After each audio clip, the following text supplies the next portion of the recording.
මාලනියගේ දේහයට අවසන් ගෞරව දක්වන අවස්ථාවේ වයසක අම්මා කෙනෙකු ඉවත් කරමින් කැමරාවට මුහුණ දුන් ජනප්‍රිය නිළිය නිසා සමාජ මාධ්‍ය කැළඹෙයි. ලාංකීය නිළි රාජිනිය මාලනී ෆොන්සේකා මහත්මියගේ අවසන් ගෞරවය දැක්වීමට ජනප්‍රිය කලාකරුවන් මෙන්ම සාමාන්‍ය අහිංසක මාලනියට ලැබී අතිවිශාල ජනතාවක් පැමිණ තිබුණා.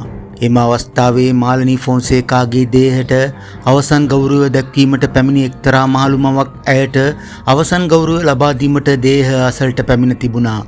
එක්වරම එම ස්ථානයට පැමිණි ජනප්‍රිය නිළි නිර්දාවයන් හේවා එම මහලු මව අතින් අල්ලා පිටුපසට තල්ලු කරමින් ඇය දේහ අසලට පැමිණ ඉදිරියෙන් සිටි අයගේ කැමරාකරුට අතින් සංඥා කරමින් රංගනයකට සූදානම් වන ආකාරයෙන් දෙපැත්තෙන් අත් එකතු කර අමුතු ආකාරයකට වඳිනු දක්නට ලැබුණා.